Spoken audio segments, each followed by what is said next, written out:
light isn't on now. Where the light is. Yeah, it's not on. Full house. Light's not on. Should I wait till the light's on?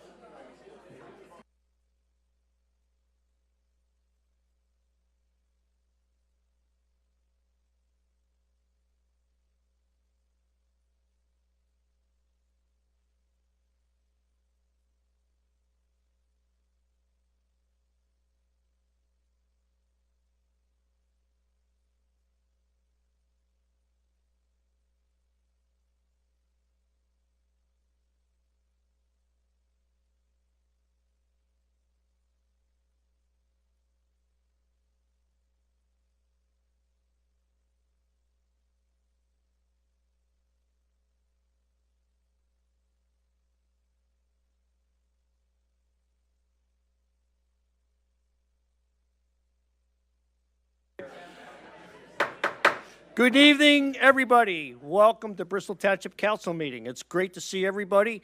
We have a packed house tonight. We have a lot going on, and we got a lot of land development, but it's also great to see all our police officers in the back, and it's great to see everybody coming out tonight. But we got to do official here, so this is official Bristol Township Council meeting for March 22nd, 2023. Starting time is 7:03. Please stand for a Pledge of Allegiance. Remember all our service personnel that are overseas, that are here, that never came back, and also our men in blue and our emergency responders, please. I pledge allegiance to the flag of the United States of America and to the republic for which it stands, one nation, under God, indivisible, with liberty and justice for all.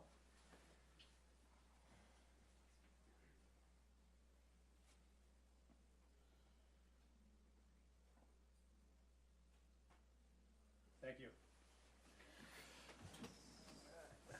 Again, it's great to see everybody, our police officers, our retirees, and but before we get moving here, we need a roll call. President Bowen, Here. Mr. Antonello, Here. Mr. Blaylock, Here. Ms. Dunlap, Here. Mr. Glassen, Here. Mrs. Wagner. Present. Thank you. Before the meeting started, we met in an executive session. Mr. Hobart? Yes, we met in executive session where matters of township real property, matters involving litigation, and personnel were discussed. Thank you. Before we get moving, because we have a lot of new people here, especially with land development, some people have been here, not here. We have to the right is Samantha with Gilmore Engineering, with Kurt's there, Township Solicitor, Scott Hobart. The main cheese here, Randy Elton, the Township Manager. She's the one that puts everything together and keeps the ship rolling. And we have the Secretary.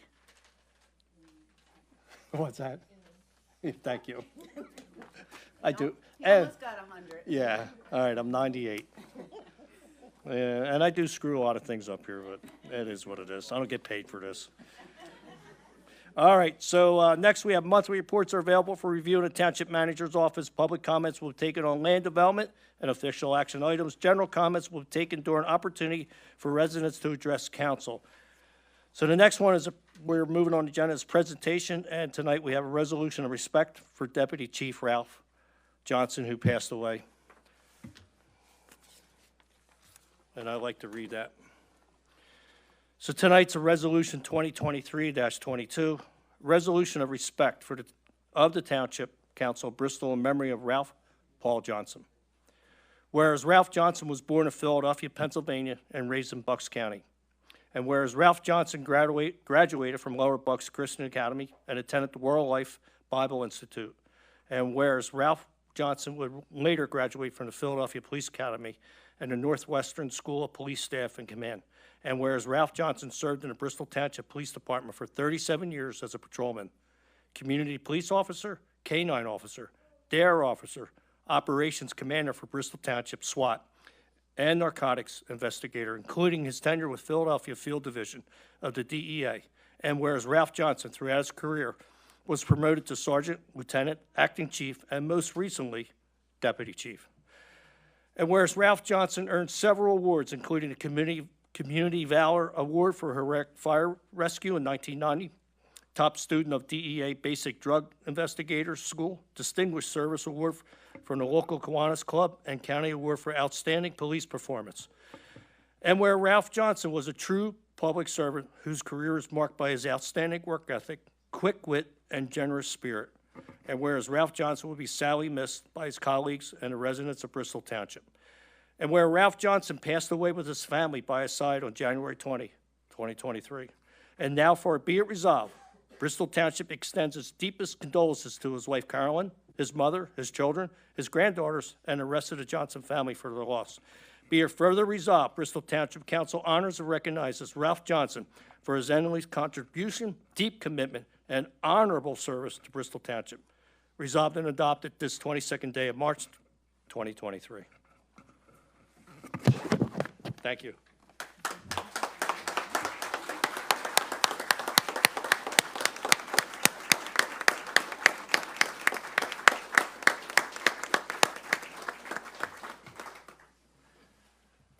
Do we make a motion to adopt it? Yep.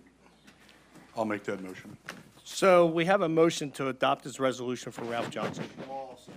Yeah. You want, so we, how about we do all in favor as the resolution? Aye. Thank you so much. What's that? Yes.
As you can see, that's we lost just a great person.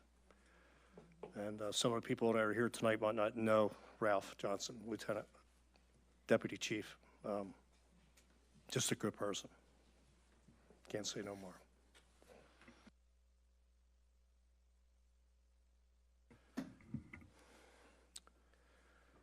Next, we have a police department ceremony of swearing in for the new officers. We have Chief.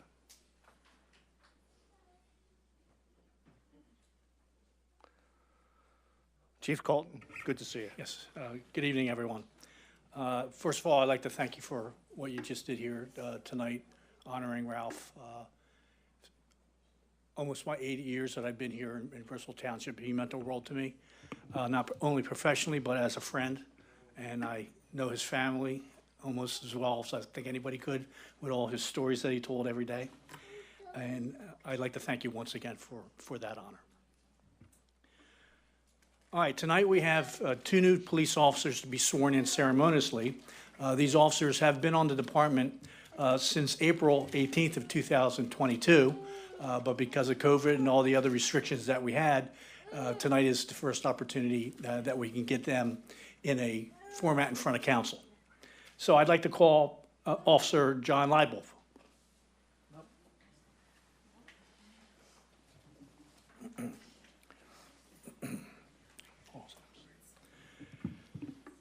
Officer Leibel is from Ben Salem. He graduated from the Philadelphia Police Academy in January of 2014. John's previous law enforcement experience is he worked for the Philadelphia Police Department and also for the Bristol Borough Police Department.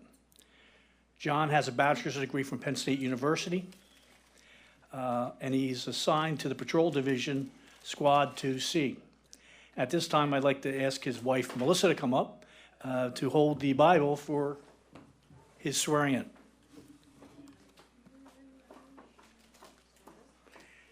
in. John will be sworn in by the Honorable Terry Hughes.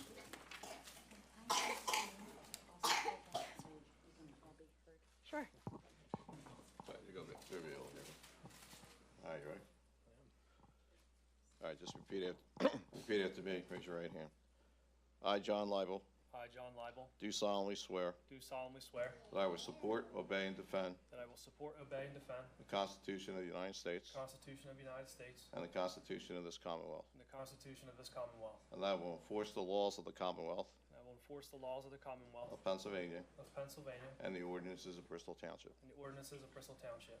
I will discharge my duties of my office I will discharge my duties of my office with fidelity, with fidelity, integrity, integrity, and honesty, and honesty, without consideration without consideration to a person's race, to a person's race, color, color, sex, sex, religious creed, religious creed, sexual orientation, sexual orientation, age, age, national origin, national origin, ancestry, ancestry, handicap, or disability handicap, or disability, as an officer with the Bristol Township Police Department. as an officer with the Bristol Township Police Department. So help me God. So help me God.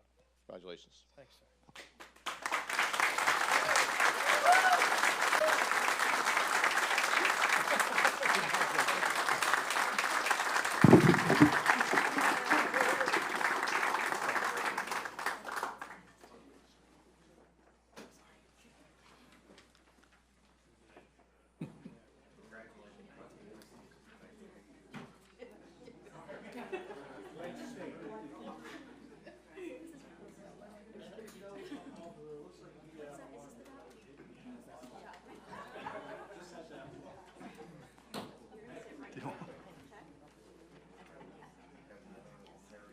Yes, I want to mention we have the Honorable Judge Terry Hughes here tonight. Thank you.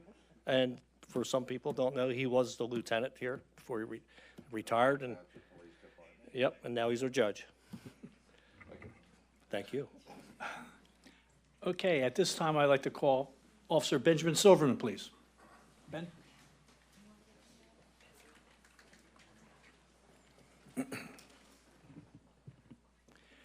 Again, Officer Silverman was hired by the Bristol Township Police Department April 18th of 2022. Officer Silverman grew up in Lower Moreland, Montgomery County. He attended the University of Hartford in Connecticut. Officer Silverman's public safety career began in 2007 as a Bucks County 911 police dispatcher through the year of 2019. In 2019, Officer Silverman became a 911 technology specialist responsible for Bucks County's 911 phone system. Officer Silverman was hired by the Bristol Township Police Department, and he graduated from the Temple University Police Academy in October of 2022. Officer Silverman is also assigned to the Patrol Division, and he's in Squad 1B. At this time, I'd like to call up his wife, Molly, to help officiate the swearing in by Judge Hughes.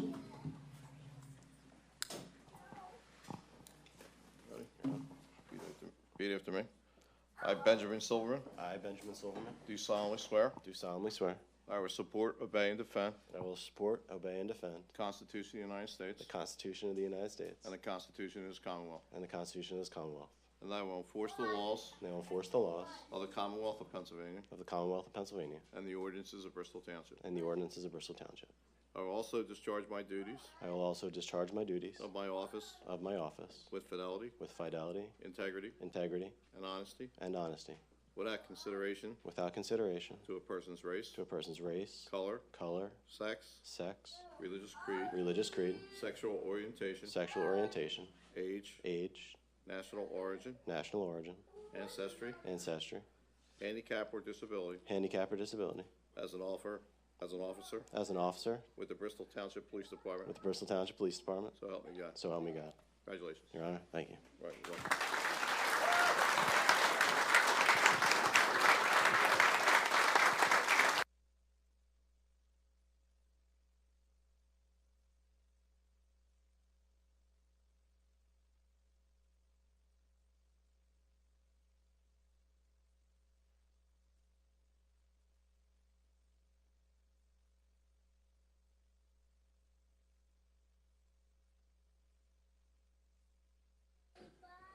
Congratulations.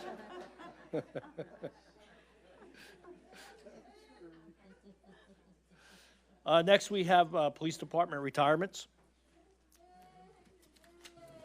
Lieutenant Crosgrove?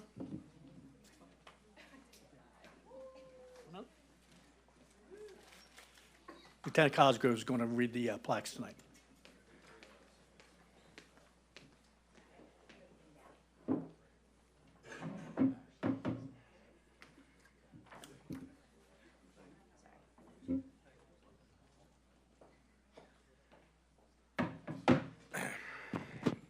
I'm Sean Cosgrove. I had the pleasure of working with all three of these gentlemen for decades. First is Sergeant Tom Gaffney.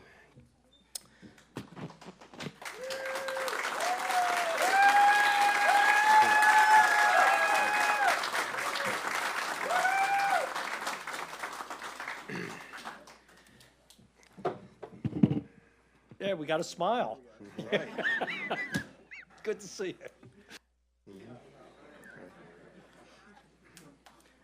Tom was a respected police officer in Bristol Township before I started here.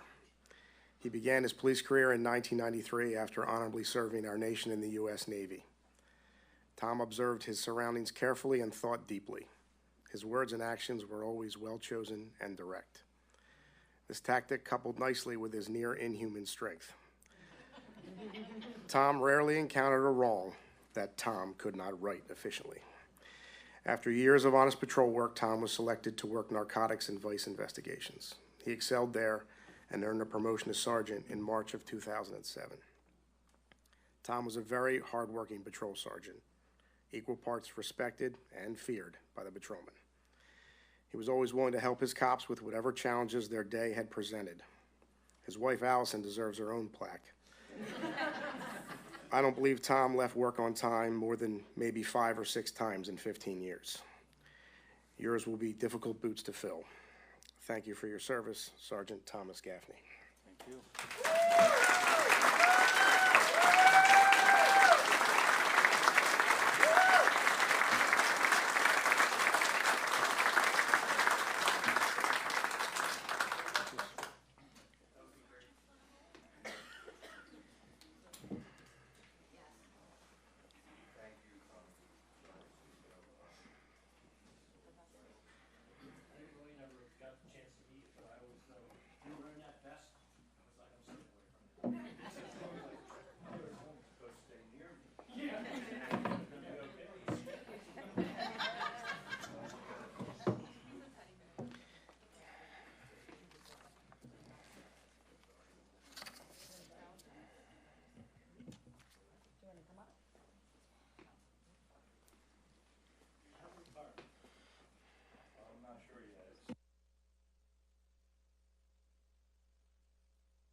Next, we have Officer George Slayback.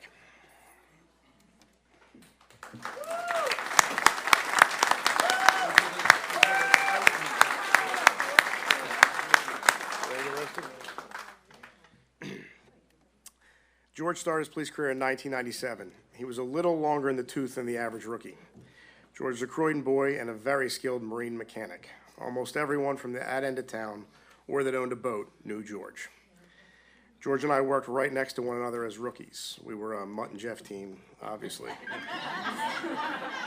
The long and the short of it, I used to say. Some of my fondest memories from my early years in law enforcement happened working night shifts with George as my backup, cashing checks that I wrote with my mouth. George is a crack shot and has a fatherly way about him. This made him an excellent firearms instructor. George turned more than a few young officers from decent marksmen into exceptional marksmen. George's mechanical acumen made him a natural motor carrier safety officer. This is a specialty area of police work most people don't know about that takes dangerous commercial vehicles off the road. Over the last 14 years, George did this unsung job well, and the roads were safer under his watch. Thank you for your service, Officer George Slayback.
Thanks.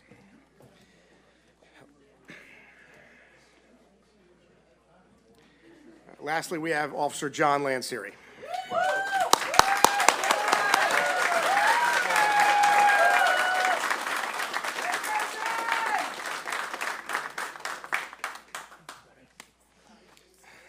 Love you too. John started his police career in 1994, working in both Bristol Borough and the Tullytown Borough Police Departments, part-time. He remodeled homes by day and patrolled streets by night. In between, he made time to be a father and a friend. He was appointed as a full-time Bristol Township police officer in 1997 with George. He wore a lot of hats: department firearms instructor, community police officer, narcotics investigator, and he was our town watch organizer. These are just to name a few. John hated paperwork. They don't show you this on television, but paperwork is like a third of our job. John viewed time spent preparing reports as a nuisance that kept him away from the streets and the people that he enjoyed serving. The people like John right back. If you go anywhere in uniform around this town, you're very likely to be asked by a truck driver, a waitress, a nurse, or a shop owner, "Where's Johnny? How's Johnny doing?" Just a few weeks ago, John worked his last shift as a police officer. A crowd of citizens so big showed up at the police station to send him off. It looked like a riot.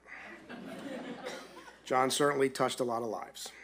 Thank you for your service, Officer John Lanseri.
Congratulations on the new hirees, and thank you, the officers who just retired, for their service.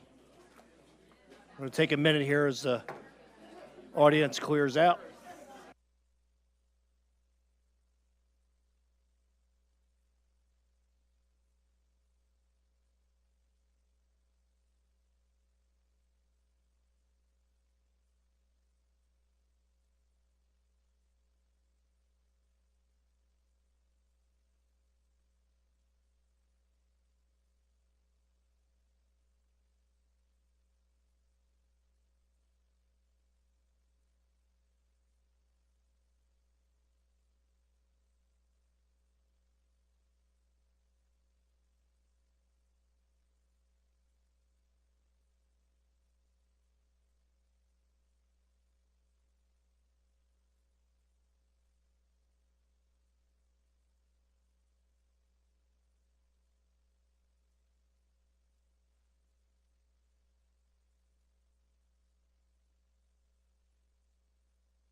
Next on the agenda is year-end reviews.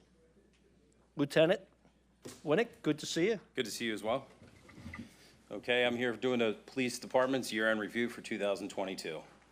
The department was, at the time of this, consisted of 65 officers. We are down a few. Obviously, you've seen the retirees that just left.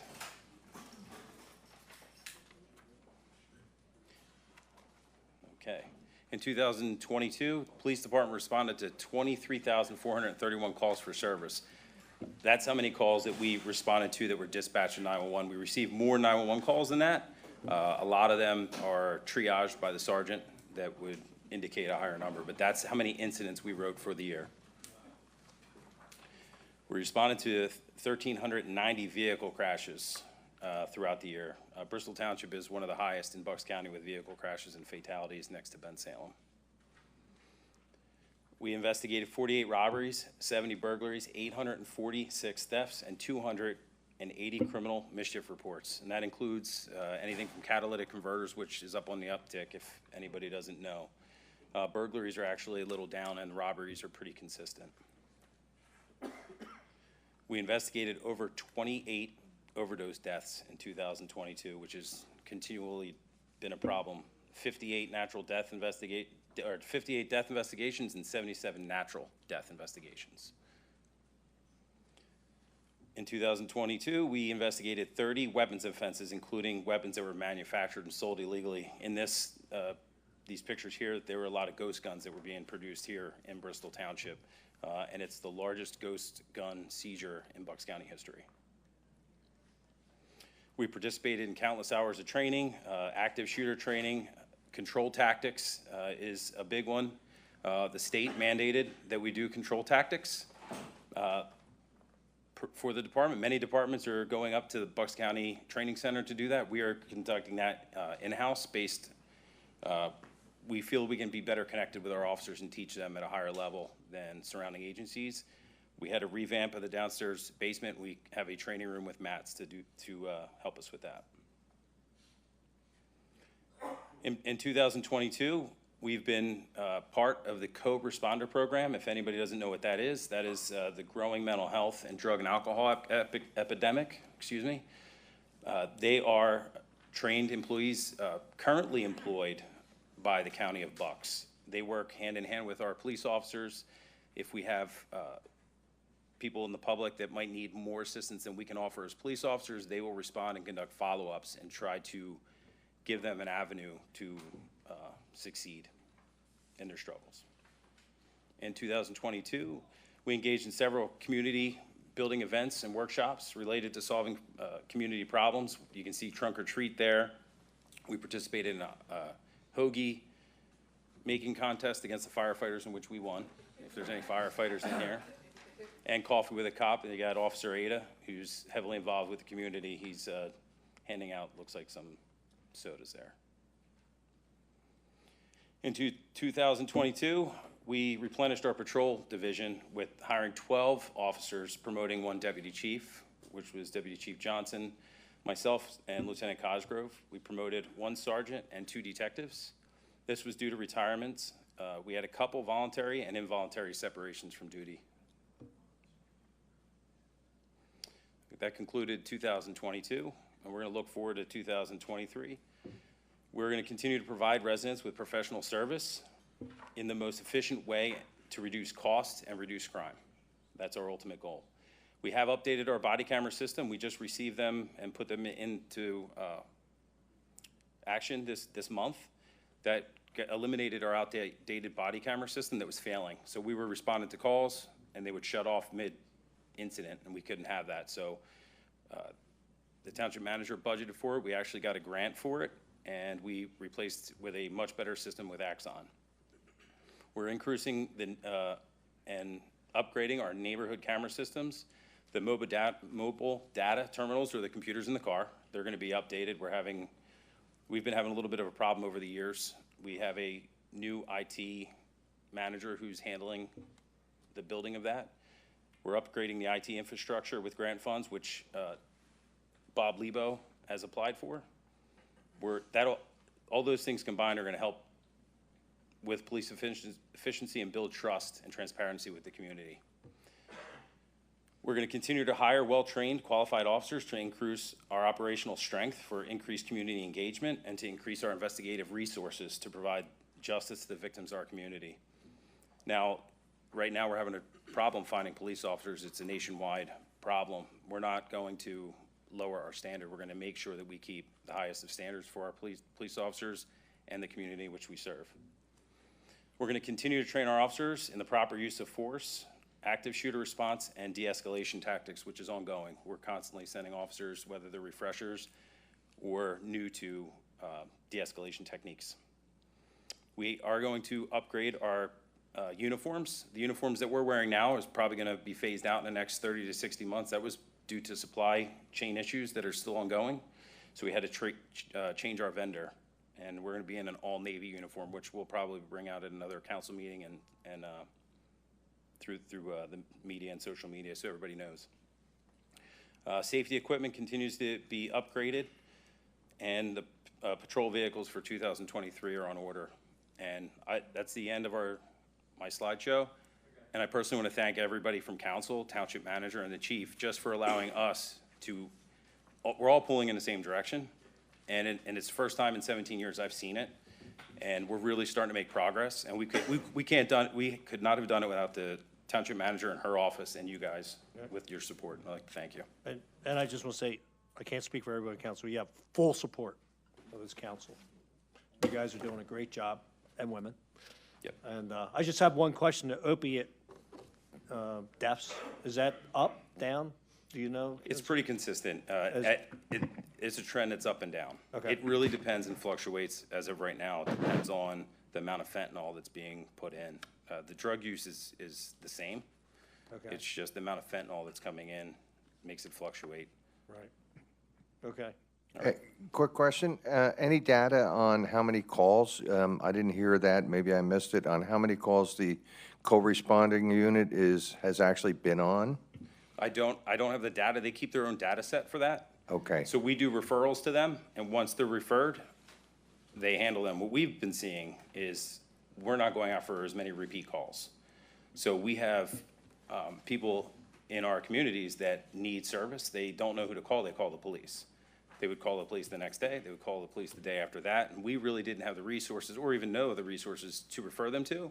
And now that we have these co-responders, they have a ton of resources. They're finding people placement in drug and alcohol rehabilitation, as well as mental health. Right. It's So a it very sounds good like, program. it's like, it's working. Yes, and to be quite honest with you, as police officers, we were hesitant. We didn't know what they were going Yeah. to bring to the table. But as of right now, they're an absolute asset to the township. If they have a situation, then they call you? Is that? No, so we go out first. Okay. If we believe that we could use them, we'll call them. They carry portable radios, and they'll respond to our calls. They also respond to Tullytown and Bristol Borough as well. We're their home base, though they have the offices here. We'll have an officer that responds to a call, might not have the resources to deal with, but they let them know that somebody will be reaching out to them.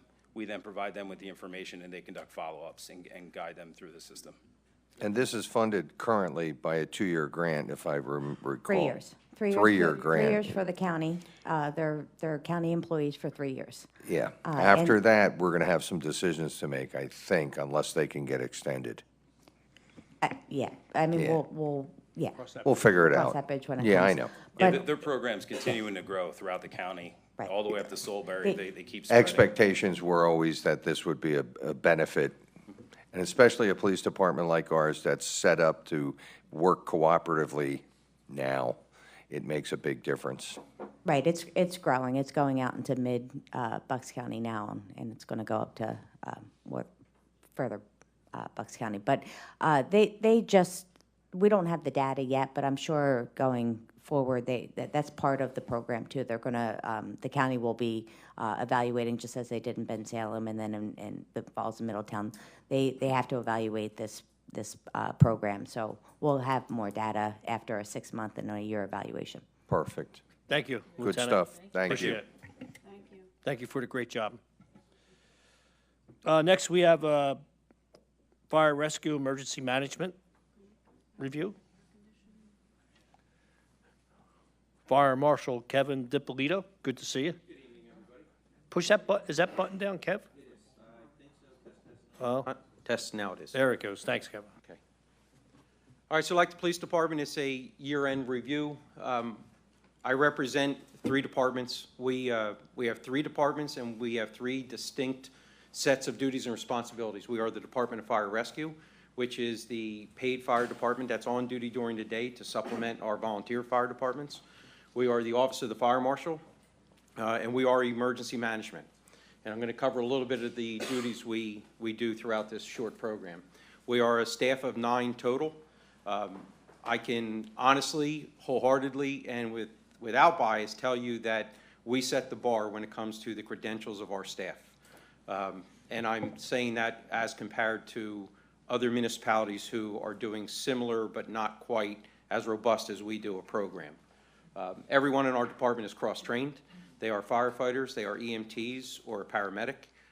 Everyone is hazmat trained, and I could go on and on with the different types of training that the staff maintains, but it is extensive.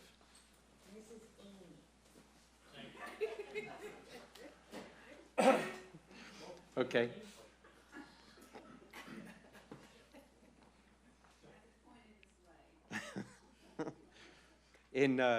Thanks to the assistance of council and the manager, in October of 2022, we put a new rescue pumper in service. The truck that we had was, we had started off in 2010. We went through 2 used pumpers until we got to this point. This truck here replaced a 2006 truck, which is now a reserve. This one gave us more capability, specifically in compartmentation and the amount of equipment we're able to carry. Due to that additional compartmentation, we have significantly increased our technical rescue capabilities, and by that I mean trench rescues, confined space rescues, should there be a structural collapse. As the storms continue to get worse around here, we have additional capabilities for shoring and those types of things. We also increased our capabilities to rescue trapped firefighters. Should a firefighter get trapped in a building or buried underneath the debris, if we can get to him or her and at least reach them while they're buried and get them on air, we can do that with equipment we now carry on this truck. From 100 feet away, we can give them what's called surface supplied air, meaning there's a line that comes in from the outside, we get them on the air, and the cavalry works to dig them out, him or her. In 2022, the rescue engine responded to 348 fire and rescue type calls and 102 medical emergency related calls.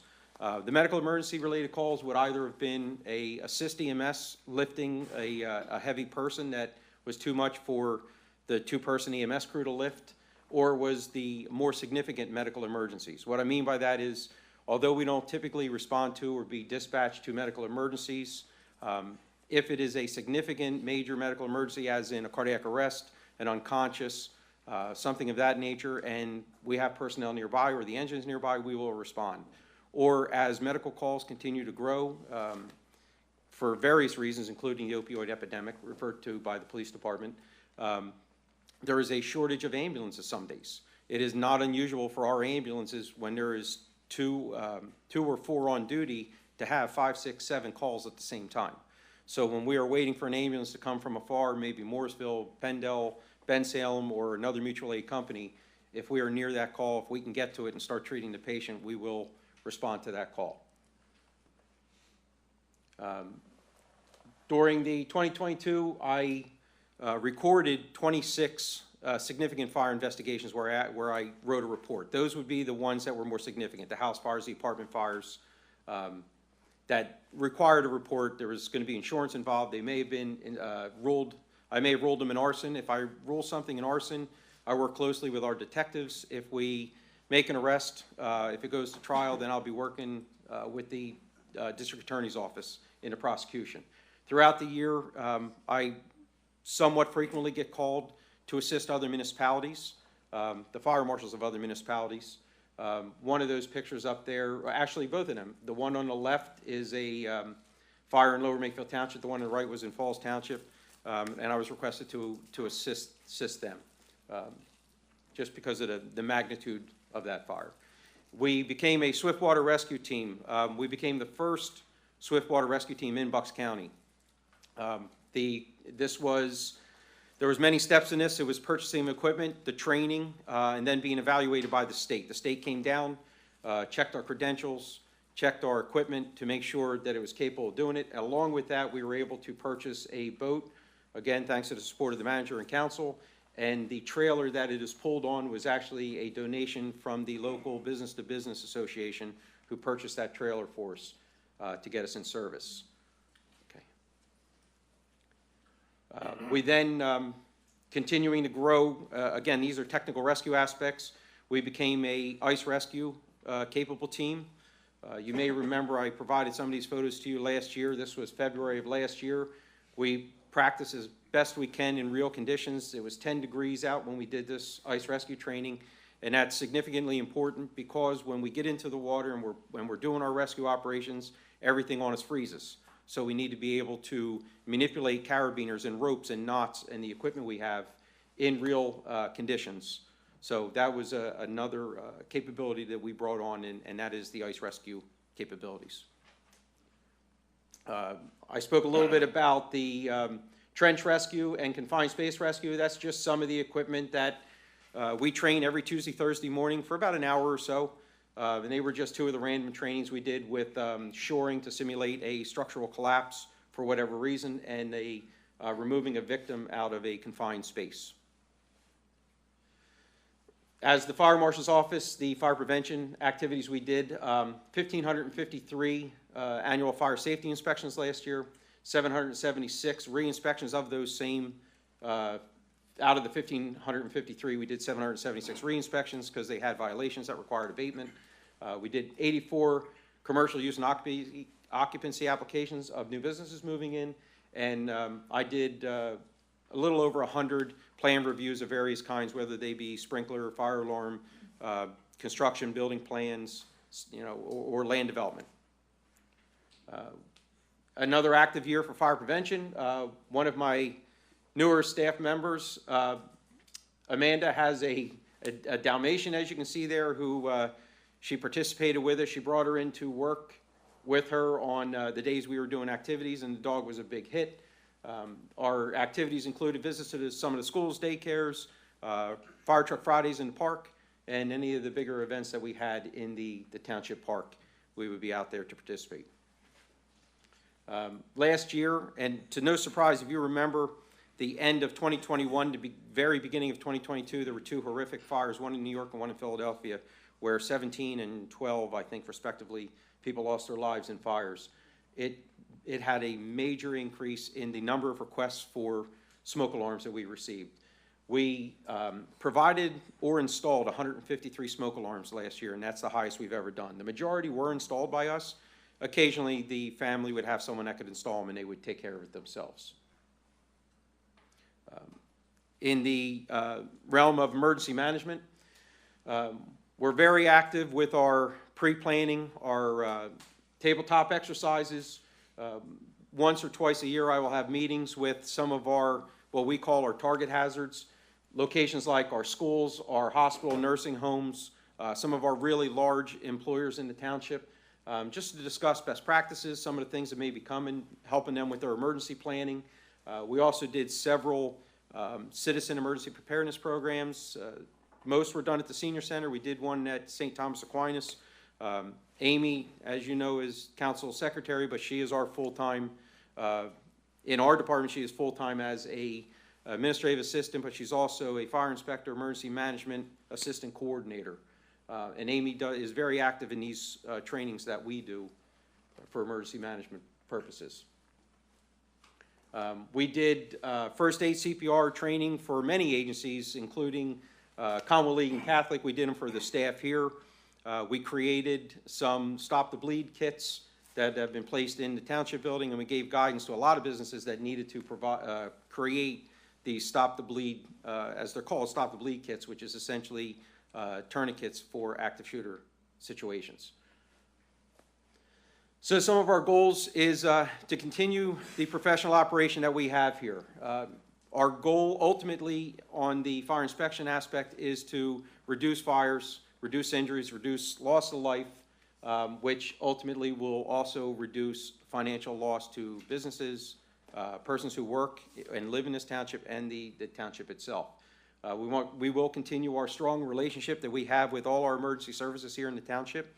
I can tell you without hesitation that we have an amazingly strong relationship with the 5 volunteer fire departments, the 2 rescue squads, and our police department, unlike any other municipality, I assure you. Okay. We will continue our high-quality fire and rescue services and our desire for compassionate emergency care for everyone, whether it be a citizen, a resident, a business employee.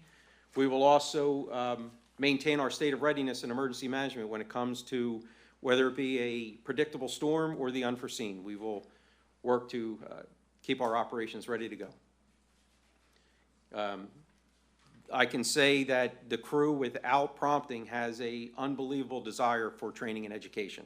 They are thirsty for training. They do it constantly, in and out.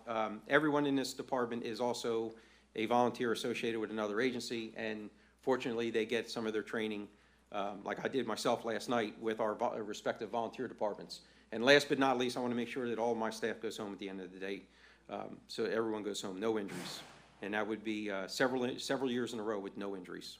And that in itself is quite a feat. Any questions? What a great job. Thank you. That's all I can say. We are very blessed to have you. Thank you. Fire I couldn't do it without the staff that I have, though. It's No, I understand. I I've also- seen that. undoubted. I also must echo your praises. I mean, I had the pleasure 2 weeks ago of helping out on a serious fire at Crestwood Condos in the morning, and it was just luck of the draw. I was close by. As people don't know, I'm also a volunteer fireman, but, you know, on that call, you know, Kev, if that engine wasn't there, it would have took the volunteers probably another 2 or 3 minutes to get there, and that place would have been substantially more involved with fire than it was. And it was just a great job seeing you guys in operation there and take care of that. So. Yeah, they strive for, they strive to be as, they strive for perfection, but nobody's perfect. They do a good job. All right. Thank you. Thank you, Thank you, Kevin. Kevin. Next, we have blight recommendations. It's the blight. Bob, you're going to leave that thing off, right? Thank you. Yeah, we're all freezing up here. Well, all of us, including me.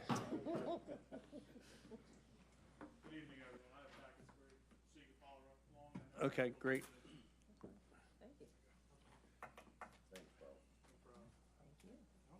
I don't know if you'd be better off with the microphone hand, because you're so tall. Thank you, Bo. See how it works out.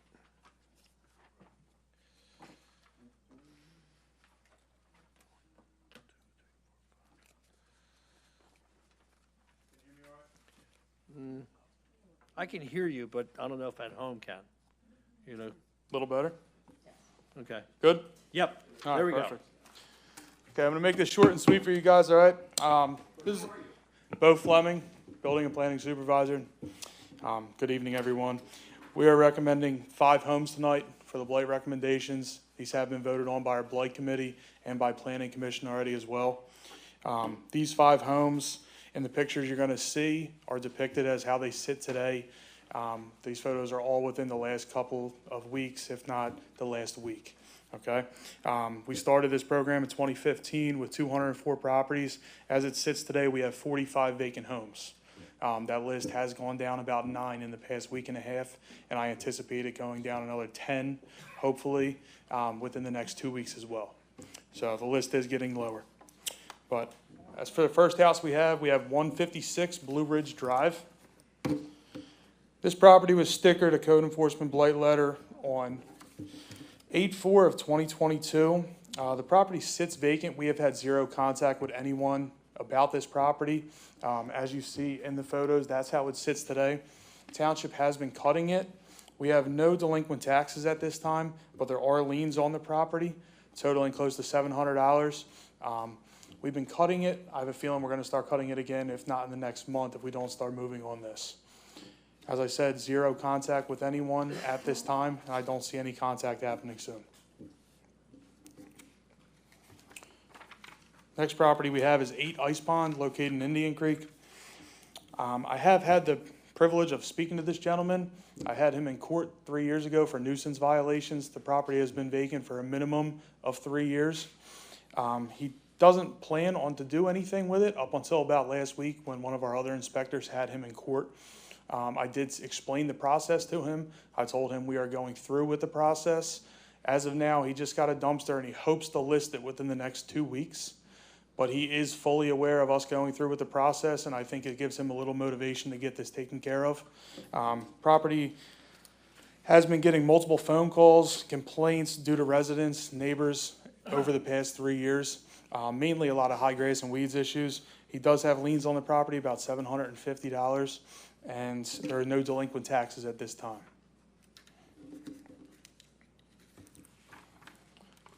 Next property we have is 132 Kenwood Drive South. This property was stickered on October 17th of 2022. The property sits vacant. The inside of the home is torn, shredded apart. The individual that was staying there, it was his father's home. We believe the father is in a elderly home. The son was living there. I guess he had some issues going on and he ended up destroying the home. The township had to go there and board up the property. It is stickered uninhabitable. No one has been there since. Neighbors call 2 to 3 times a week on this home. We do have about $3,600 in liens, and we also have unpaid taxes for 2022. Next property is 300 Louise Ave in Croydon. This is a corner property. It was stickered in November. The property was vacant at least for 5 months before that. We found out about this property because a neighbor called and said they were tired of maintaining the property. So we have not had to cut it by the time we found out about it, but within the next couple months, I do see us having to maintain this property. As of now, we have no liens, but there is unpaid taxes for 2022.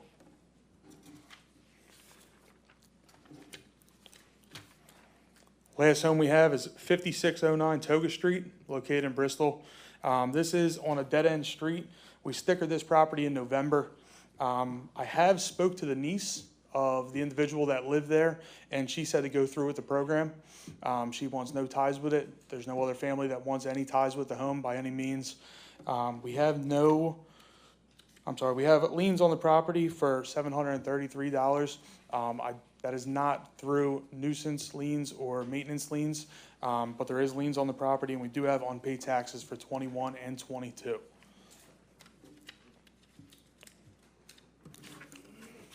And that would be it for tonight. Thank you. Thank you for the presentation, great job, and makes it easy what we're going to do later on tonight. Thank you. Thank you. Next, we have public hearing and ordinances. We have a community development block grant fiscal year 2023.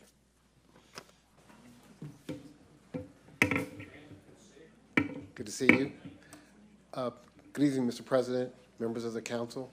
My name is Van Strother. I'm the Director of Community Development for Bristol Township, and I'm here tonight to make a presentation for the proposed use of fiscal year 2023 CDBG funds. Bristol Township is an entitlement community as viewed by the Department of Housing and Urban and Economic Development, in which we receive an annual allocation of funds to use to benefit the low to moderate income population, slum and blight, or urgent need. The township opts to use it to benefit the low to moderate income population through the use throughout the township for income qualified persons or areas to do projects. And next slide, please. Bristol Township was awarded $630,599 for fiscal year 2023, which begins on July 1, 2023 and ends on June 30th, 2024. Next slide, please. The proposed use for these funds is 20% will be set aside for administration to pay staff, other administrative duties to execute the program. 15% will be used for public service, and the balance, and a portion of it, $259,000 and some change will go towards public facility improvements, and the balance will go to emergency home repairs. Going back up to public service, just to give a breakdown, the township, the staff and administration is proposing to have support a youth weekend activity for Friday, Saturday, and Sundays in the Green Lawn Park area. There's currently a void of activities, and there's been a notice uptick in youth activities, and that's because there's no activity for them to do. And we are entertaining a application to provide services for that. And also we're considering a possible summer camp, also, again, to address the need for activities for young people in that area. Going down to public facility improvement, the Marilo Resource Building, which we started planning on, We're going to allocate an additional $254,000 for improvement to that township-owned facility, and the public youth activities for $5,000 to buy equipment, TVs, pool tables, and things for the kids to do for the perfect public service that will be supporting it. And going down to the last part for emergency home repairs, we have allocated $150,000 for this year to do repairs, and thanks to the township manager, that amount was increased. For many years, it was $100,000, and the township manager's thought would be fit to increase that by 50%. Next slide, please. This is the Marie Lowe Center building that I was discussing, is township-owned. Currently, the existing building is where the red arrow. Several years ago, the township, through the support of the council, purchased a vacant building, in which we'll be using it to create a parking lot, giving relief to traffic and also parking when participants come to the facility, that they can park on site. And then in the rear, we're planning activities areas for young people, so they can, instead of being in the house, inside the facility, they can go out and have activities and participate in outdoor programs. Next slide, please. We'll be doing this in phases. We will be demolishing the building and then putting in the parking lot for stormwater management activities and doing limited work on the rear yard activities area. Next slide. This is a slide of the front facade, which we'll be improving and enhancing. And the next slide is showing what the rear yard, where we'll have activity areas for young people, playground equipment, small area for young participants, and then a small little amphitheater seating area, and then just continue to improve the area in the back for the young people in the Green Lawn Park area. And it's not limited to anyone in the Green Lawn Park. Anybody in the township can come, or any youth can come and participate in these programs. It's open to all young people, any age. I mean, school-age persons. Next slide, please. Moving on to our emergency home repairs program. I'll go into a little bit more deeper in the end of the year presentation when I come before council, but just a small recap of what we have done to date. There have been 12 homes repaired under our emergency repair program, and a total cost of $153,000 was spent in these home repairs. And the emergency home repairs are just limited to 3 activities: repairing a leaking roof, a collapsed sewer line, or a heater that's not functioning. With the roofs, we replaced 6 roofs. There were 4 sewer lines that were replaced. There were 3 non-working heaters installed, and then there was other related activities that's tied to the work that was completed above. And if you look at the arrow below, just let you know the kind of issues that we're experiencing. This is in the bathroom. We removed the toilet. It's very dark, but the reason why it's dark is that's tree roots that has come up. This bathroom, the window wall is right where the red arrow is showing, but the tree was about 30 feet away, but the tree roots found its way all the way in, penetrated, and started growing around outside of the toilet. But that didn't stop there. The photo, this is the same location. The tree roots then went out the bathroom into the hall and continued going down the kitchen, actually went into the kitchen sink. So this was a repair that we had to do, very extreme, much needed, happy to do it. But also, as you can notice, is that just to get to this pipe, we had to break up the flooring and the flooring along here. But then we had to come back and get another trade, a flooring contractor, to then restore the floor after the plumber was done.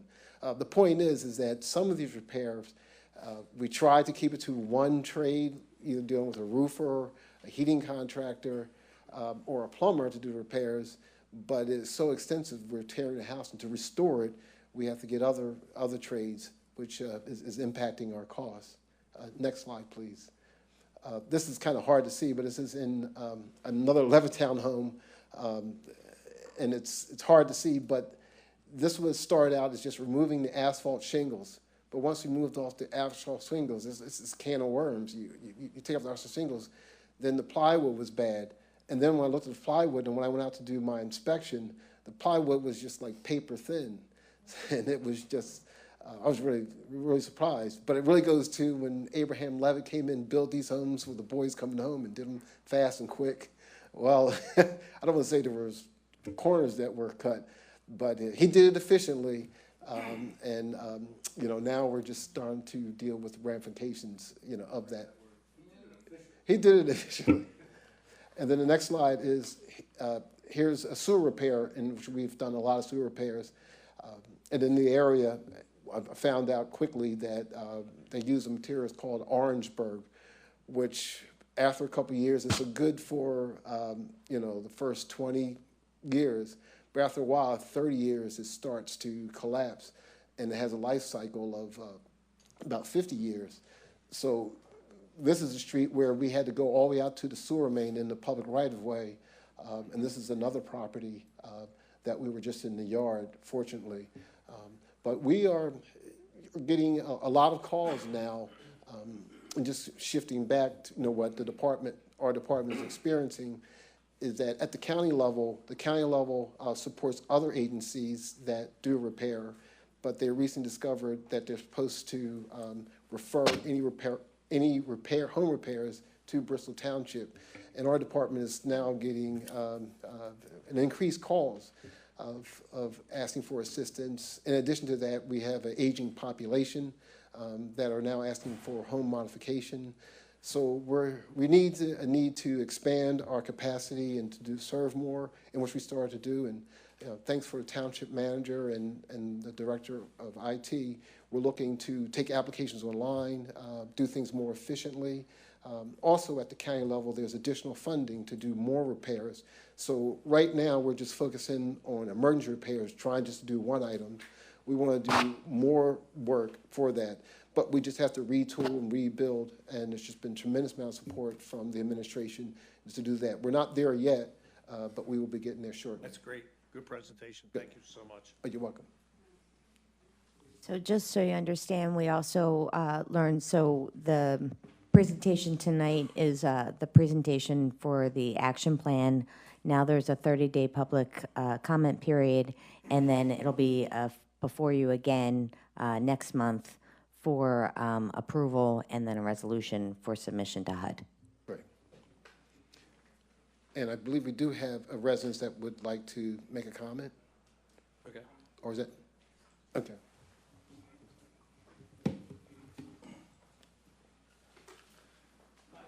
How you doing? Good evening. My name is Brian Dixon.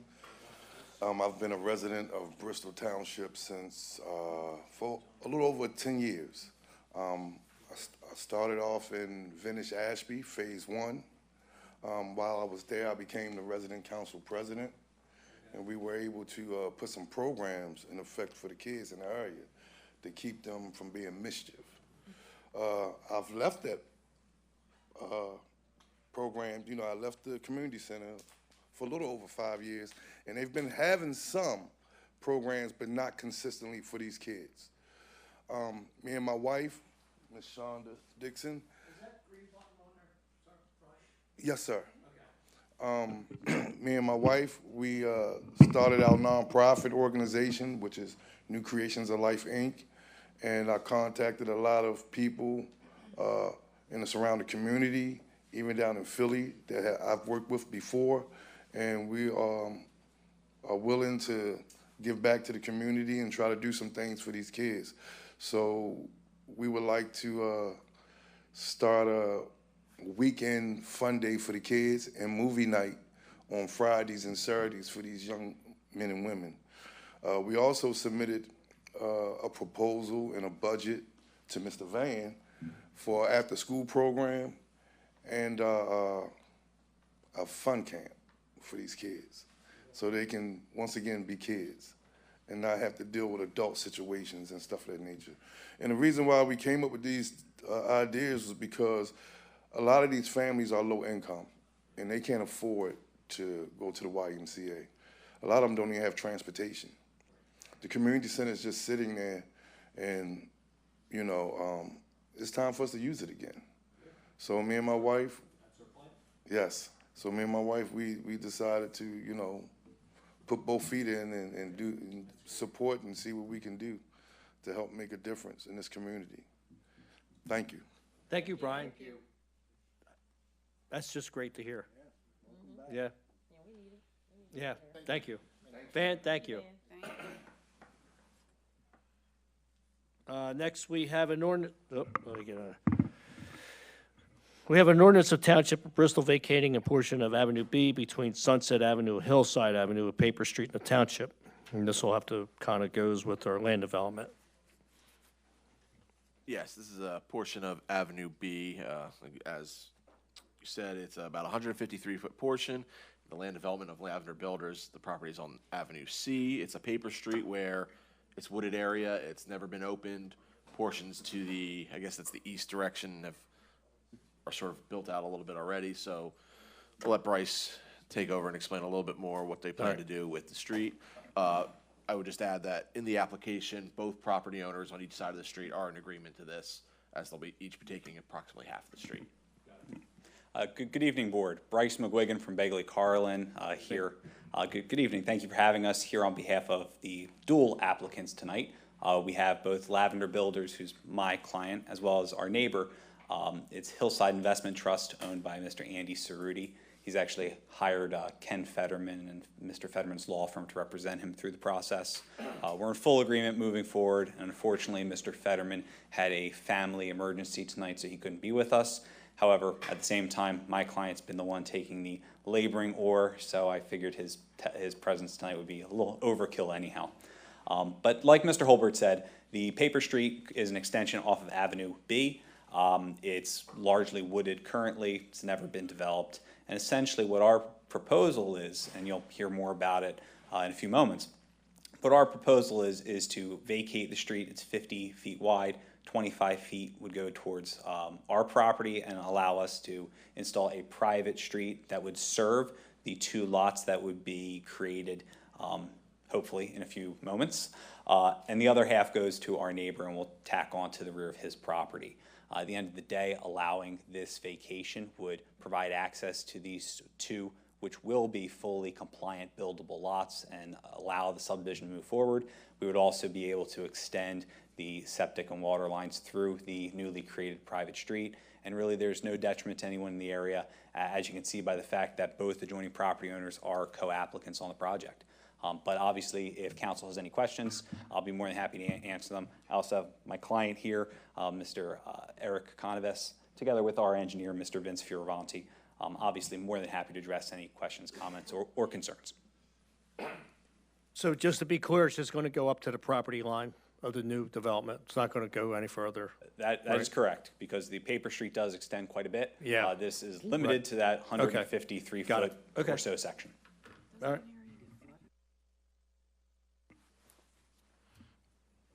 Any questions? We need a motion from council. I'll make that motion. Motion by I'll second it. Patrick Antonello, second by Marcia Dunlap on the motion to move this, to vacate the street.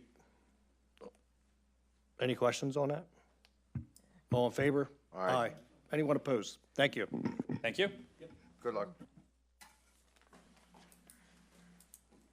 Okay, moving right along, we're going to move to the consent agenda. And on the consent agenda, we do have the blighted homes.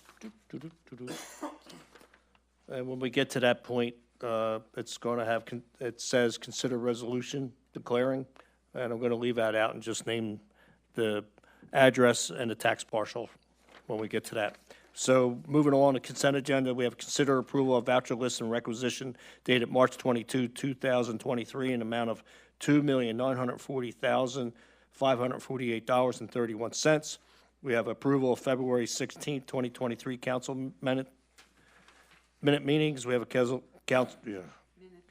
minutes, thank you. Consider resolution declaring 156 Blue Ridge Drive, Levittown, 19057 as blighted according with the urban development law. And now I'm just going to move further. We have declaring 8 Ice Pond Road, Levittown, 19057, tax parcel number 05-033227 as blighted, declaring 132 Kenwood Drive, South, Levittown, 19055, tax parcel number 05-075-251 as blighted. Consider resolution declaring 300 Louise Avenue, Croydon, 19021, tax map 05008 or 008-449 as blighted. Consider resolution declaring 5609 Tioga Street, Bristol, 19007, tax map 05-065121 as blighted. Next, we have a consider resolution for an official sewage facility planning module for 300-308 Park Avenue, Bristol. And the last on this consent order is consider proclamation declaring April as Pennsylvania 811 Safe Digging Month. So we need a motion on all that. I'll make that motion. Motion by Marion Wagner. I'll second it. Second by Marcia Dunlap. On the consent agenda, is there any questions? All in favor? Aye. Opposed? Thank you. Ooh, got a little tongue-tied on that one. That's okay. Do I need to read the proclamation? Okay, thank you. Report from Township Manager. Thank you, President Bowen. I know I have a long agenda, so I just want to give one quick update on Randall Avenue and Edgeley Bridge. Kurt can assist if I'm saying anything out of order, but we have filed the PUC order to revisit with PUC, the Utility Commission for I guess, ownership, maintenance responsibilities, and we also filed a permit application with Amtrak to get our structural engineers from Gilmore out there to determine the structural integrity, I guess the hollowness and the concrete readiness and of the undercarriage of the bridge. So right now we don't have a determination of still the detour, how long the bridge will be closed for, but once Gilmore is able to get out there and assess, we'll have better knowledge and better update. That is all I have. Thank you. Thank you. Next, we have a report from Township Solicitor, Mr. Hobart. Yes, I actually have nothing to report tonight, and I think we can just move on to our action items. Okay. It is over. Thank you. Like that. Next, we have new business. Any new business? Okay, moving right along. Application of Lavender Builders LLC, 1060 Big Oak Road, Langhorne, request from Blight subdivision. Approval in order to construct 2 single-family dwellings on a property located at Avenue C, Newportville, PA, tax parcel 5-16-77 in a R1 residential zone district. Yes, this is a 2-lot subdivision. Again, we welcome back Mr. McGuigan as counsel for Lavender Builders. I'll turn it over to you, explain the project and what the lots will look like and the facilities. Perfect. Good evening again, Council. Thanks again for having me, and thank you for your assistance with the paper street earlier. That's going to be of a great assistance for this project that you see here tonight. So the property at issue, it does not have an actual address. It's known as Avenue C, yet perplexingly it does not touch Avenue C. Rather, it is right next to Avenue B.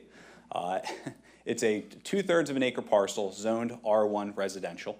And essentially what our proposal is to subdivide the parcel, which you see right here as I'm tracing, subdivide into 2 lots, which are completely compliant with zoning and will result in 2 homes that are approved uses and dimensionally completely compliant. We've been to zoning on 2 separate occasions as a result of issues involving protected resources in the form of woodlands, as well as buffering from nearby industrial uses to where I'm pointing right here with the pen. The first time, we had, unfortunately, there were quite a few neighbors who were at that point opposed to the project. We were denied. We actually met with them in my office, took a few hours in my lobby, had a nice spirited discussion, and took a bunch of their suggestions into consideration, made some modifications to the project, resubmitted, and we were approved at zoning with all of our neighbors on Zoom with us. Since that time, there have been quite a few delays, as I'm sure I don't need to go into detail for a bunch of the township professionals sitting here, which most of those involved access to the property because the only access was through that, what was previously a paper street, the extension of Avenue B. And essentially what we've determined and what we're here tonight to request is subdivision approval for this 2-unit subdivision, and access would be through our 25-foot portion of Avenue B. We will have a 20-foot cartway, which matches the rest of the neighborhood.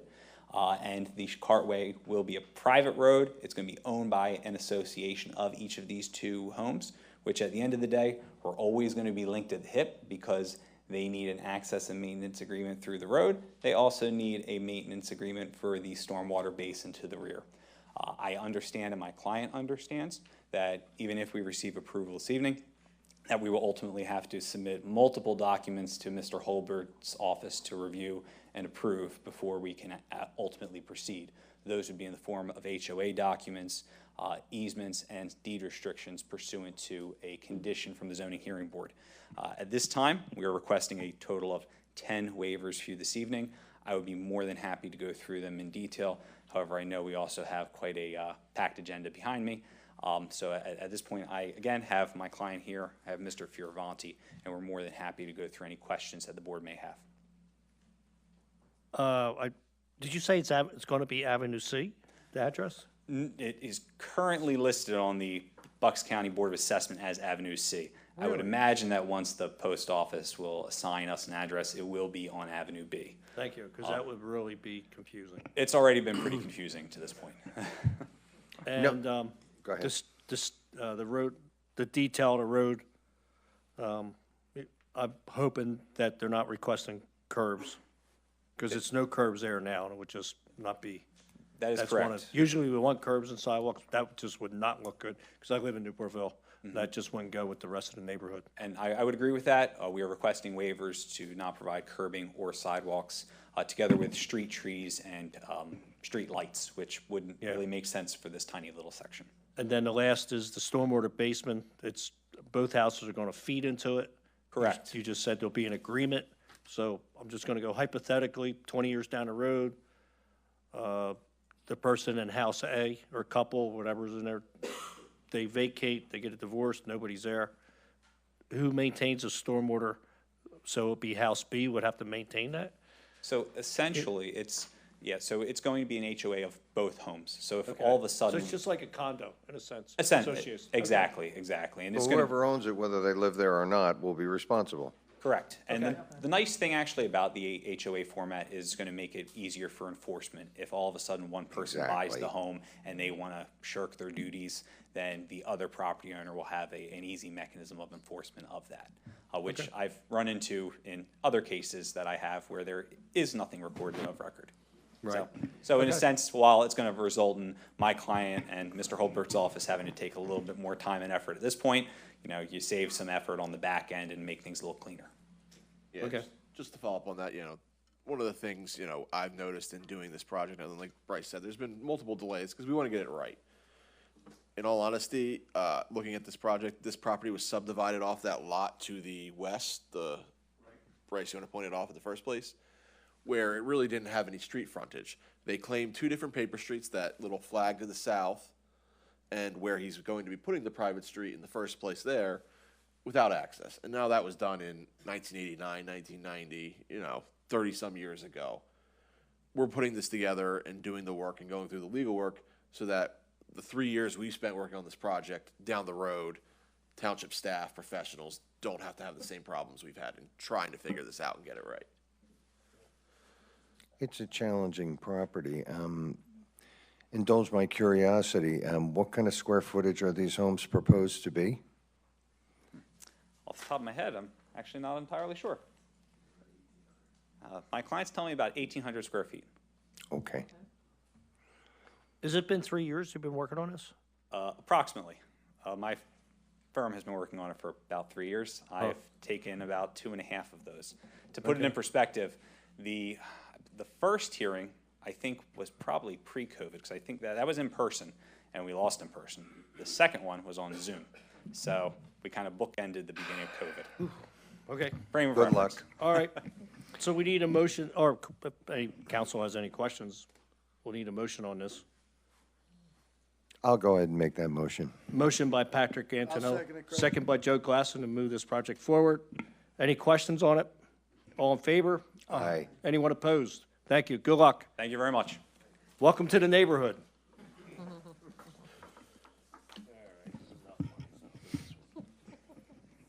Next, we have application of David Evans, 56 Williamson Avenue, Fawsington, Custom. Final subdivision approval for the property located at 7220 Riverview Avenue. Tax parcel number 5-78-97 in an R2 residential zone. Hi. Oh, Brian, how you doing? I'm doing well. How about So, yourself? Brian, the data I have is this was two parcels at one time? Correct. So and- I'll make it short because I know you guys are busy. No, it's all right. It's okay. This property has been in the Evans family since 1918. The first parcel was purchased in 1918. The second parcel was purchased in 1924. They've been individual parcels up until 1994. They've passed through the Evans family for various people. And in 1994, Mr. Evans and his wife at the time purchased the property. And either through the assessor's office or through the title company, they combined it so they can mortgage it into one mortgage. Mr. Evans would like to separate the lots back out into individual parcels because he'd like to pass one on to another relative and keep one for himself. Right. But in doing so, we want to shift the lot line between the two parcels 2.54 feet to the north. We're not proposing any new improvements. The lots are going to stay as they are. We've received some variance, mostly based on existing conditions because the parcels are very small and the houses are very close to the property lines. We're asking for about 9 waivers, and they mostly have to do with the existing conditions, not installing curbs, not installing sidewalks, street trees, those typical things that you'd ask for in this type of neighborhood. So what you see here is the parcels as they existed prior to 1994, and if you could hit the next slide. Back one, please. The blue line, which is hard to see, which is 2.5 feet to the north, is where the location of the new lot line would be. That's all we want to do here. I got no questions. Yeah, okay. We need, if anybody have questions, we need a motion on that. I'll make that. Motion by Marion Wagner, Second. second by Patrick Antonello. On the motion, is there any questions? All in favor? Aye. Opposed? Thank you. Good luck. Have a good night. Thank you very much.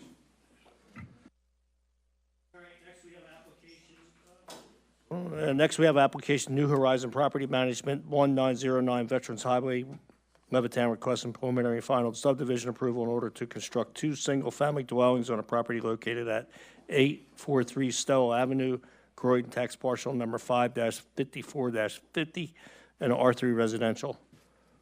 Hi. Right. Good evening. Is My that, before you even go, is that the one of the homes that was blighted a while ago? Blighted? It's not one, Okay. not on the list of the blighted. No, it was blighted, though. Am I correct?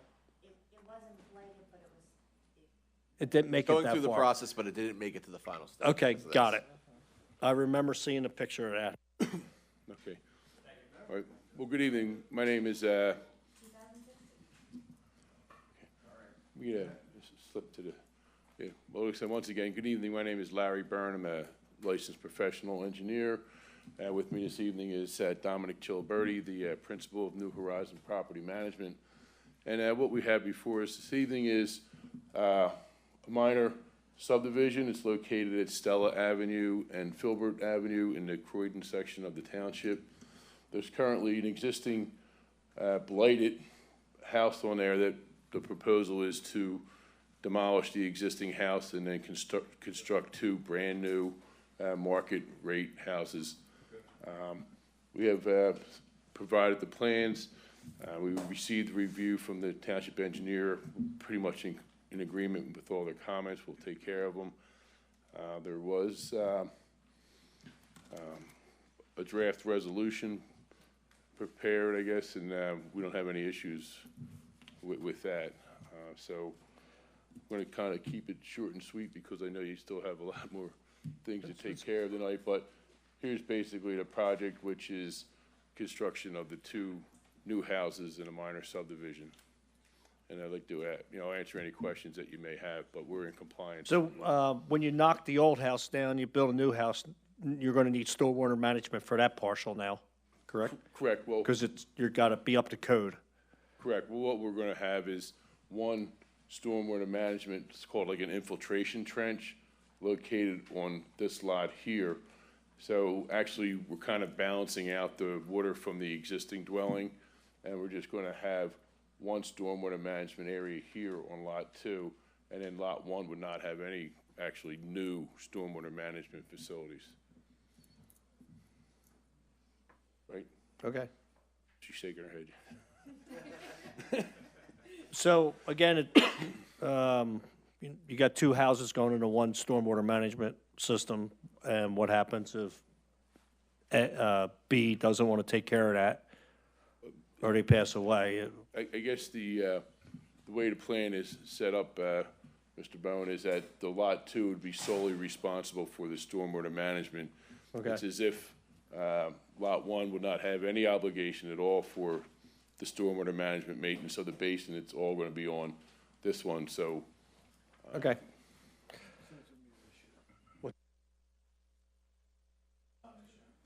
Take full responsibility. Yep. Right. Okay. Any questions from the board? Yeah, because you got to remember, Lot 1 had the house on it already. That's correct. Right. So So, my question was, since you're knocking it completely down, does that come up to code, separate partial for its own stormwater management? no, they're getting credit for Right, the I got it. existing. Yeah. Yep, thank you for clarifying that, Engineer Elton. Miss Elton. Hey, you know there's a water problem down there at Croydon, so I just want to make sure, you know. Well, the residents will be happy that something is happening on this corner. Yeah, well, I saw the house last week. Okay, we need a motion. I'll make that motion. Motion by Patrick Antonello. I'll second it, Craig. Second, Joe Glasson on the motion. Is there any questions? All in favor? Aye. Anyone opposed? Thank you. Good luck. Thank you for investing in Bristol Township. You need him to sign this. Get that done before the rainy season. Yeah. Okay, next we have application adjacent to 2125 Prospect Avenue, Bristol, tax parcel number 5-22-602 and 5-22602-003, requesting preliminary subdivision land development approval in order to construct 10 new single-family dwellings on lots 211, 2-11, Lot 1, will contain the proposed infiltration basement, and Lot 12 containing an existing single-family dwelling in R2 residential zone district. Good evening, Council. My name is Leonard Altieri. I'm an associate at the law firm of Claire Harrison, representing the applicant tonight, Lower Bucks Home Builders. As the Council President said, we are here tonight for the property that's located at or near 2125 Prospect Ave, which is being shown on the screen as I speak. The applicant has previously been before the council to receive zoning relief. The council graciously granted that zoning rezoning from R1 to R2. The plan before council is substantially similar to the plan that was before this body when we came in here for the rezoning. I do have with us this evening Joseph G. Jones, who's the engineer, who can speak more on the waivers that we are requesting. I will also note that we have received a recommendation from the Planning Commission, and as the President noted, what we are seeking is to consolidate the two parcels, and then we will subdivide them into 12 lots. 10 of them will be single-family dwelling lots. One lot will have the existing single-family property that is already on there, and then another lot which will contain the stormwater. I do have handouts if the council would like paper handouts. I also understand, as has been said multiple times before, we're trying to keep it brief, so I ran through it. I do have the engineer here if we want to go through the waivers. If anybody has any technical questions, thank you, Mr. President. I just want to make sure, once again, especially being in Croydon, the stormwater management basin, is the calculations you did are going to work for all them homes? Schrody? Yes. All right. Yes.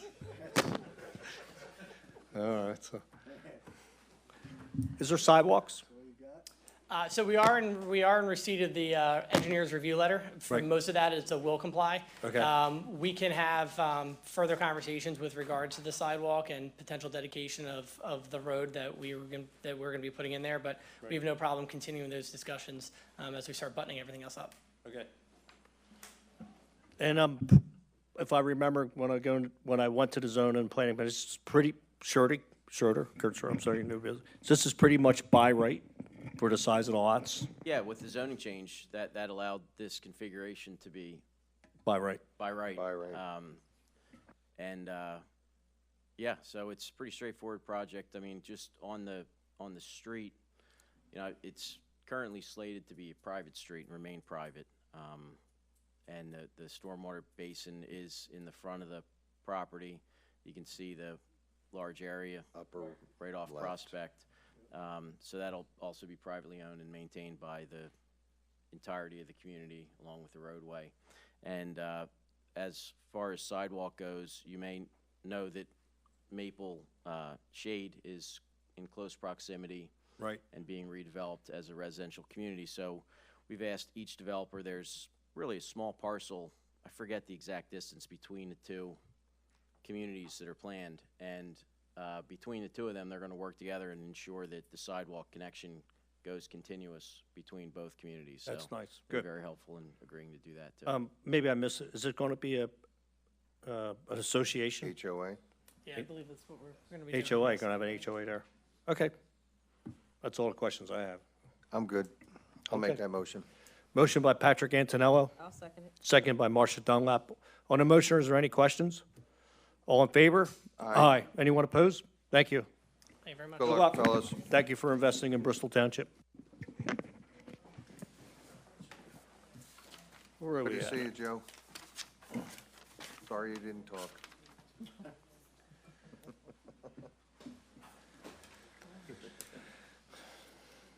Application of Bristol Reality Group, Post Office Box 5, Town, PA, requesting preliminary land development approval in order to construct a self-storage facility on a property located at 1502-1510 Haynes Road, Levittown, tax parcel number 5-75228, and a C Commercial Zone District. Good evening. Good evening. Thank you for having us. My name's Greg Elko with Langen Engineering and Environmental Services, representing the applicant. Mr. Chris Lee, the applicant from Bristol Realty Group, is here, as is Joe Davidson from Vizzy Architecture. We're going to talk about our project. If you can advance, do I have the ability to do that?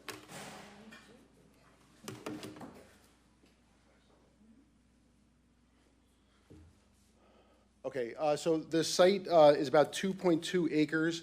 It is located at 1510 Haynes Road. It's actually, the addresses are 1502 to 1510 Haynes Road. It's about 500 feet north of the Route 13 Haynes Road intersection. Familiar with the property, there is, right, Haynes Road is at the bottom here.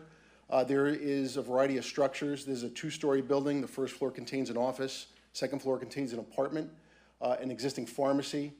There's a pizza restaurant and a retail space in this building.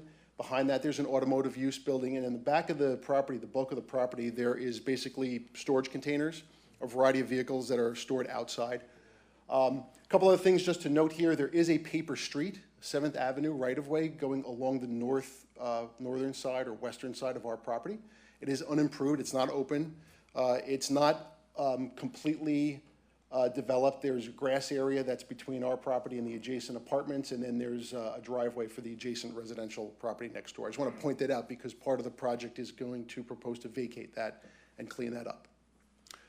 A few other features here. There is no stormwater facilities whatsoever on the present property. The property is served by public water and sewer. I do have a few photos here. Let me see. Oh, there we go. So just, this is the two-story apartment. I got two things going here. This is the two-story apartment building on the second floor, office on the first floor. You can see the pharmacy in the middle here. The pizza place and the retail store is here, and then the automotive building is in the back. Haynes Road is here in the front. You can see the existing freestanding sign is in the middle of this driveway, and there's driveways on both sides here. And then next shot is looking northbound on Haynes Road, or westbound. You can see this is the pizza place. Right now, there's parking that just, you back out onto Haynes Road. It's not really a safe condition. But the entirety of the frontage is open all the way up to where the sign is on that section. Uh-oh, there we go.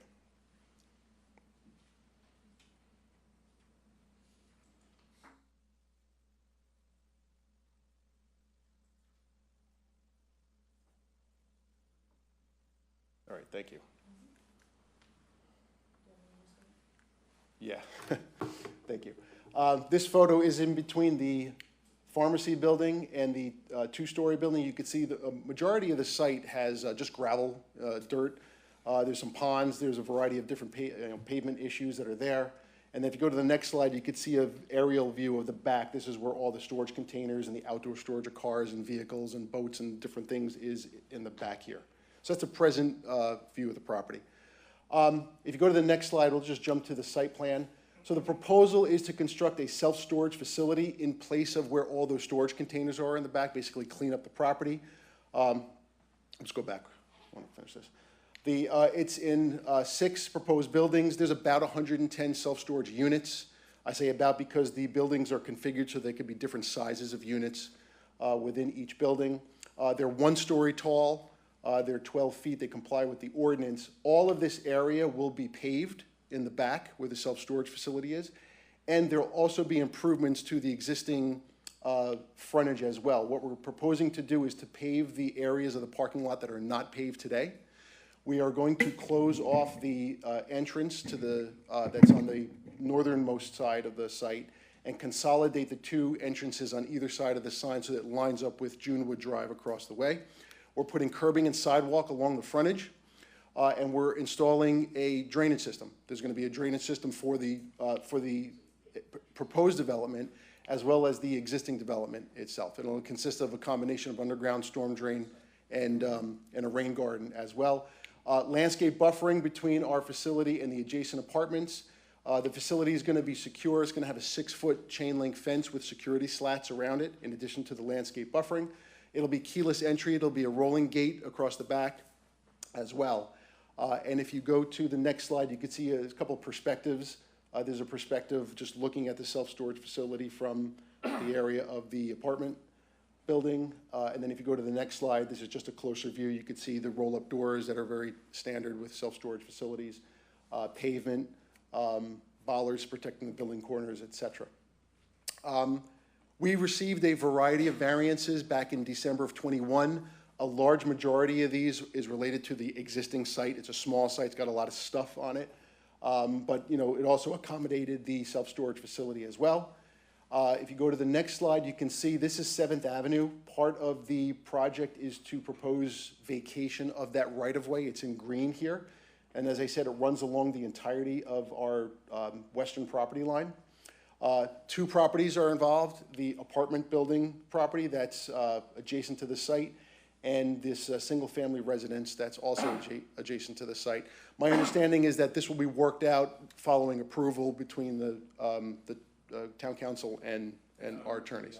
Yeah. And the other property owners, right? I've been speaking with the developer's attorney. In this case, they've been having trouble contacting, or they've sent out multiple times to contact both the apartments and the owner of that single-family residence. We've been talking, going through that. This is like a last end stub of this portion. To the north of that is a residential development. It actually extended even further and was already previously vacated. There's no access point, so if they continue to have trouble getting agreements from the neighbors, our recommendation is for the council to still vacate this street because it has no access, it has no purpose, and 2 of the properties are already encroaching into it. So it has no use to the township going forward. We are requesting a variety of waivers. Again, a large majority of them are because of the nature of the site. I'd be happy to walk through them with you. But we did submit a waiver request letter justifying, and I understand there was a draft resolution of approval that included recommendation of all of those waivers. And also we did receive review letters from Gilmore and from Pannoni about a month and a half ago. The plans have been revised to address all of their comments. They're all will complies. And just one item of note, the Planning Commission recommended a lighting study for the project just because they wanted to make sure that the lights for the self-storage facility blended and were matching to the lighting that was going to be in the existing area. And we've addressed that too. We performed a lighting study. We are proposing replacement of the existing lights that are on the wall so they match and comply with the ordinance requirements. And that's it. Are there any questions? No? I'll be glad to see that cleaned up. Yeah, it's a Yep. mess. So we have a motion by Mary Ann Wagner. second it. second by Marcia Dunlap. On the motion, is there any questions? What? What? Take it up and ask? Yeah. Don't look at me like that. What's your name and address? Yes. Gerard Lycon, 3213 Bath Road. Mm-hmm. Is there gonna be outside storage here? No, None. no. I'm good with that. Thank you. Anybody else? All in favor? Aye. Anyone opposed? Thank you. Good luck. Thank you. Great, Hurry up. great to see that Get started. Yes.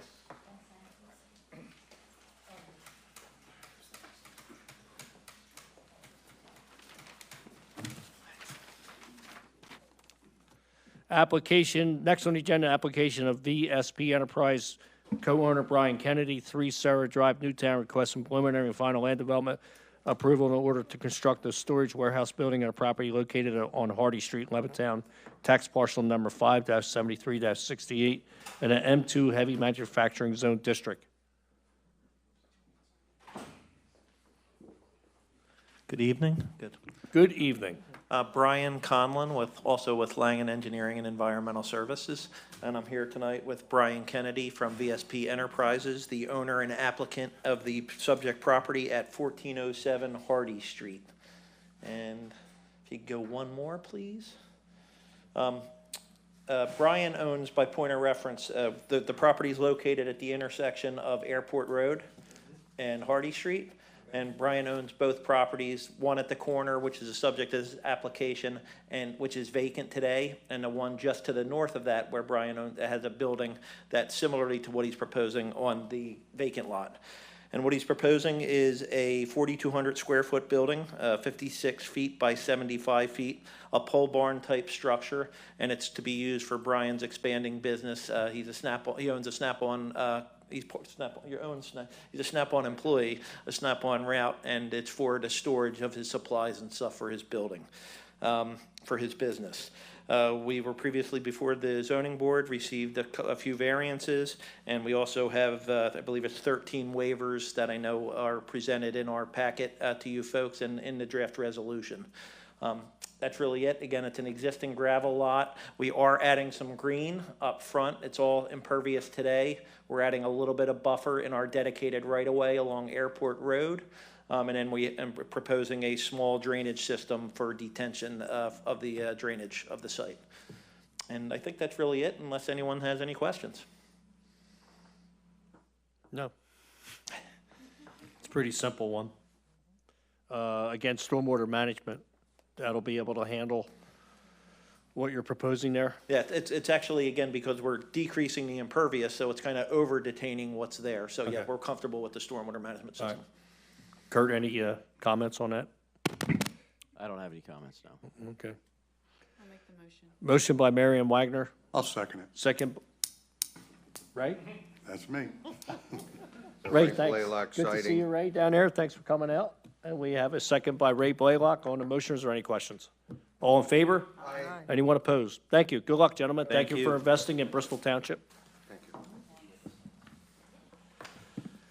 And last, we have an application of Thomas Snyder, 130 Elmwood Avenue, Feasterville, requesting preliminary final land development approval in order to construct 7 single-family dwellings on a property located at Broadway Avenue and Miles Street, Bristol, tax parcel number 5-23-001 and number 5-23-18 in a residential zone district.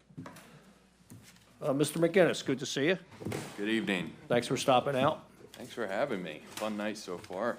Sorry you're at the back of the list. Yeah. I would like to point out that his name wasn't on the application, and there was no ill will, despite his comments to me earlier. Sure. Likely story, So Scott. a little reference, is this the lot that's like already hammered down, I guess you would call it, or already cleared? Hammered down? Yeah, cleared? I Like, guess looks like, we could call it partially, cleared. yeah, looks pretty It's- rough. Is that a better? Yeah, rough, I think, is a. Is that, did you buy it that way? Like, looking like that, or? Okay, Yeah. all right. It's Just two- asking, so I had a point of reference. Yeah, it's 2 properties. You can see, if I could ever figure out how to use this. I think I'm 0 for 1,000 with this pointer there. That was not on purpose either. Nope. I just want to keep council here all night. I know it's been a short evening. I'm trying to lengthen it. Well, while they bring it up, so it's a square All lot. right, there we go. There we go, So okay. there are two properties. You can see it's at the intersection of Broadway and Mile. Yeah, together they comprise approximately 2.25 acres. We're here to propose a subdivision and land development to construct 7 single-family detached dwellings. 5 of these structures would be on the western portion of Broadway and Mile. We have 2 new dwellings that are proposed on the eastern portion of Mile. This portion of Broadway and this portion of Melrose are on open paper streets. All of the lots range from between approximately a quarter acre to 0.38 acres. It's zoned R1. You can see on the plan we have on-lot infiltration beds with landscaping as the primary form of stormwater management. The majority of the waivers, and I think this will depict it, we are proposing curbing, sidewalk, widening. It's along Broadway, and then it goes around the bend on the western portion of Mile Street. So we've labeled the waivers as partial waivers because we are complying with the sidewalk and curbing on this portion of the property. We are really asking for the eastern portion along Mile to remain untouched because it creates a more uniform development along Mile Street. The rest of the waivers, there's a couple relating to, for example, lot depth, which we can discuss if council would like. But otherwise, it's really taking 2.25 acres, creating 7 lots, single-family, detached, on-lot management with stormwater compliant with the rest of the zoning characteristics and in keeping with the area. And with that, I have Rick Stonebeck, I have Tom Snyder with me. We're happy to answer any questions or go into any of the waiver requests at greater detail if council would like. So, Mr. Snyder, on proposed dwelling 7. Yes. Where is the front door located for that house? I Oh, believe it faces the driveway. So is that a paper road that it's coming down? Oh, A flag. yeah, Yeah. okay. Yeah, Right. so the access Okay. is here. We're Got not, we're not proposing to open or improve Broadway or And- Melrose. There's no reason to open this up because there's no future Nope. development. Right. Yeah, I got it. Proposed dwelling number 1. Front, again, where's the front of that house looking? Right here, right where the small little box is, this is the driveway. Okay, that's coming off of Broadway then? Yep. Okay. I just want to make sure there's not like somebody is in the front of the house looking at the back of the house 10 feet away. I've seen that somewhere before. I'm not sure where. What's that? Yeah. I'm Red sorry. Cedar, Red Cedar? Yeah. Yeah, I drove with that one and, Well, these are oversized lots, actually. Yes, A lot yes, of these they are. lots are way oversized. Actually, this lot's oversized also. It's just the configuration and the way that the zoning orientation is that the township has is the reason why we had to place it this way. Otherwise, we would like to place it the other way, but then it would require all kinds of variances, so we're kind of forced got into it. doing what we're doing. and stormwater management, each lot has its own? Correct. Okay. And we're also widening the road, and we're also adding in storm inlets into the road also. Okay. When the, there you go. Thank you, Pat. Well, Rick, you want to grab that one? The storm inlets that we're adding in? Yeah, so you're putting storm basins in, or inlets. There's one here, right? Yeah, but Delete the plan again. Yeah. Existing inlet on Broadway, and we're building storm pipe along Broadway.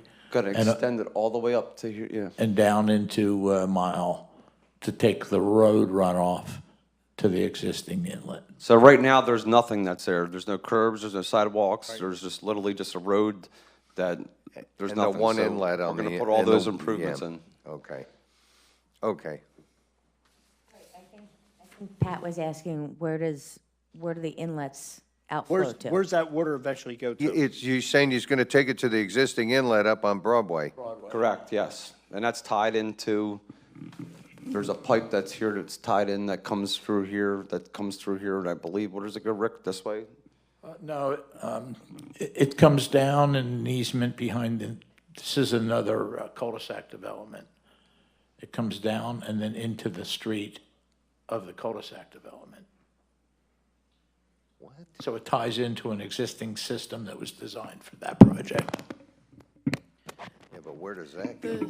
If I may. Yes, sure. So the stormwater system, because they are putting in curb, it would block the stormwater. So they're adding the inlets going around on Broadway to the existing inlet, which does tie into the neighboring properties' stormwater management system.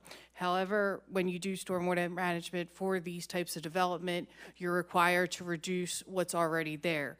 So the amount of stormwater that was already getting there, they're not increasing that amount. The system goes along that property into a regional basin. When you say regional basin, just to be clear, so that it's going to tie into that other existing development, and that water then goes into that regional basin that you just referenced?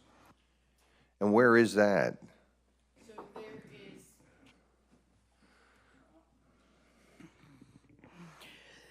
is. So as I stated, they're reducing the flows that are already there Got it. on Broadway, getting into that Okay. Inlet. So that's the main point? Yeah. Right, okay. Yeah, okay, we can talk I don't about, want the neighbors down I know what power's going, down the street, they put the basins in, and the next thing you know, right. yeah, they're overflowing down the street, and So they're looking these at us. roads already all exist here. All we're trying to do is just make it even better by adding additional inlets. There's not any inlets that come down Miles Street Yeah, here at all. Yeah, okay. Yeah. Thank you. Okay. I'll make the motion. Motion by Mary Ann Wagner, move the project forward. I'll second it. Second by Joe Glassen on motion. Is there any questions? All in favor? Aye. Anyone opposed? Thank you. Okay, good luck, gentlemen. Thanks for investing in Bristol Township. Thank you. Thank And you. fixing our stormwater management situations. Okay.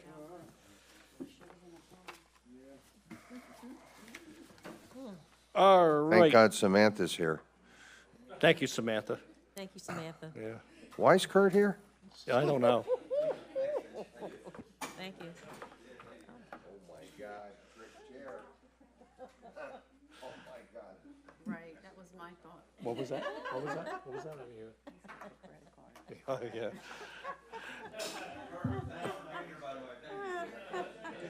All right, next on the agenda is contract to supply electric generation and transmission to the township buildings, streetlights, and facilities. Thank you, President Bowen. As we discussed, or I sent a memo so everybody understood, back in 2018 when the utility companies allowed the commissions to go out and get utilities to allow for transmission and electric. We were allowed to go out and get to the market, and we have had subsequent contracts for different transmission and generation. And our contract is up in August. The rates have been very good with the stable winter, with the weather. So we had got a contract, and I'm asking for ratification of the contract for the fixed power from Hudson Energy with a rate of 0.0646 for the energy price per kilowatt, which is actually only 0.4 cents more than what we procured 5 years ago. Great, good job. Can I get them for my house? I can give you the contractor. I'm going to check that out. All right, we need a motion on that. I'll make that. Motion by Mary Ann Wagner, second by Marcia Dunlap on the motion. Is there any questions? All in favor? Aye. Anyone opposed? Thank you. Next, we have 2023. Can I also add on? So for some reason, my predecessor didn't add the gas to our contract. So we have 56 electric accounts, but he didn't add gas to our, to this, which you're allowed to add as well. So we have 6 gas accounts. So we did a gas contract today for our 6 accounts, which would have our fixed rate with Santana Energy, which our current rate is at 0.730, and our proposed rate would be at, sorry, I can't see this now, would be at, I think it was 0.591. So that would give us a savings of $3,948 annually, and over the term of the 36-month, $11,845. On a gas. Yes, on the gas. Yes, please. I'll make that motion. Motion by Joe Glassen, I'm on second. second by Marcia Dunlap. On the motion, is there any questions? All in favor? Aye. Anyone opposed? Thank you. Next, we have a 2023 road program bid. We're actually on the I road material bid, but I can go for that. Okay, this is a consortium bid. There's about 18 Bucks County members in the annual road materials bid. Recommendation of our Public Works Director is for Eureka Stone is the lowest bidder.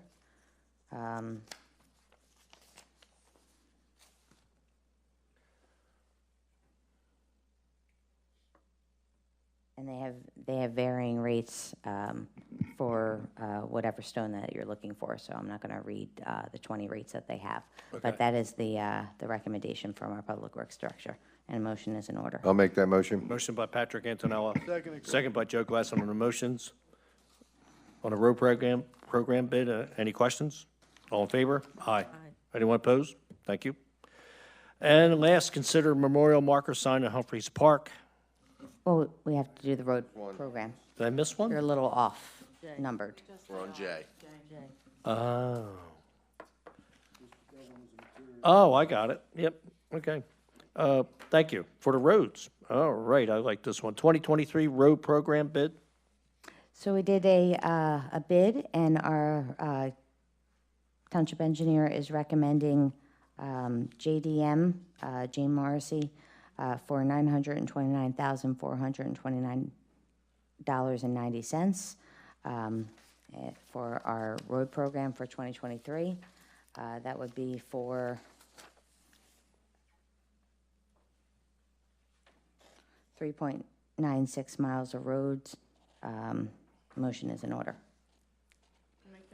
Motion by Marion Wagner. I'll second. Second by Marcia Dunlap. Any questions on the motion? All in favor? Aye. Opposed? Thank you. JDM, I'm shocked. Yeah. Next and last, final on the agenda, consider memorial marker sign in Humphreys Park. Marcia, would you like to explain? For this marker, this is for. Push your, Oh. so people. Bring it closer. This marker is actually going for the 2 young gentlemen, Ziggy and Tommy, that's going to their families. This marker over there next to No Longer Bound, Martha Miller's building over there in Fleetwing, Bloomsdale, and Levittown. So it's going to be a remembrance of these 2 young gentlemen. And then I guess the second marker we're going to do is Martha Miller. Yeah, Finish down in the road. remembrance of her down the road. Well, we're making a motion on this one. Yes, for these 2 young gentlemen in the meantime. All right. That passed away. So we need a motion. Make that motion. I want to make that motion. Motion by Marcia Dunlap. Second by Marion Wagner. On the motion, is there any questions? All in favor? Aye. Opposed? Thank you. Next, we have other business. Is there any other business? Next, we have comments from council members. Don't smoke. I just want to say congratulations to our new officers, and for the ones that retire, and also, again, for Ralph Johnson for the job he did for the township. And then we have opportunity for resident address council, and we have only one person. Wes Wetzler, you're up. Thank you for hanging in there. It was a long meeting. Glad you could stay. And hang in there. I hit you on the appropriate night. I guess I'm on. And by that, I meant that you all heard Judge Hughes go through the oath that the township officers take to uphold the laws of the Commonwealth and the ordinances and so forth of the township. And I just wanted to let you know that I've came across a situation that happened during the last complete year where one of your township residents had been threatened with terroristic threats and threatened bodily harm. And this was on Facebook. I have all the Facebook pages to prove that. And your township officers decided not to do anything about that. So I would say that with that, they're obstructing justice and hindering prosecution. Now, your officers that were involved in that was Officer John Yeiter, Officer Michael Slaughter, your Judge Kevin Wagner was involved in that. You have District Attorney Vince Griscavage. You have your District Attorney, period, which is ultimately responsible for anything like that, Matt Weintraub, and he wants to become a judge, so I can see how that's going to go, as it usually does with the judges over the last 20 years. They don't run and be elected as a judge. They're appointed by one of their friends to be a judge, and they're in office as a judge way before election time comes.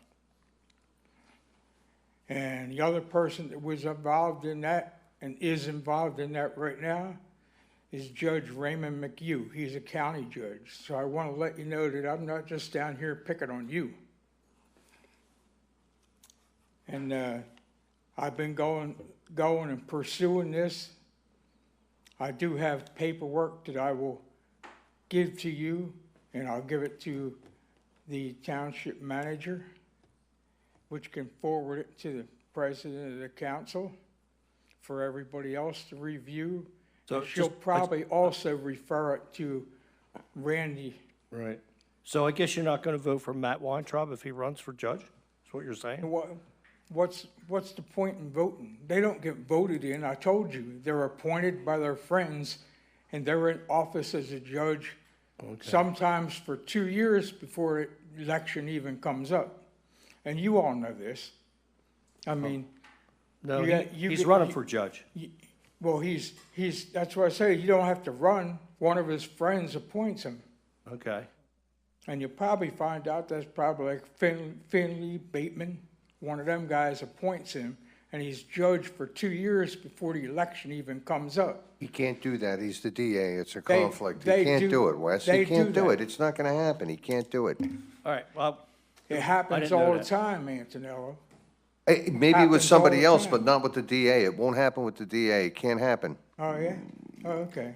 All right, well, anyway. He would have to resign.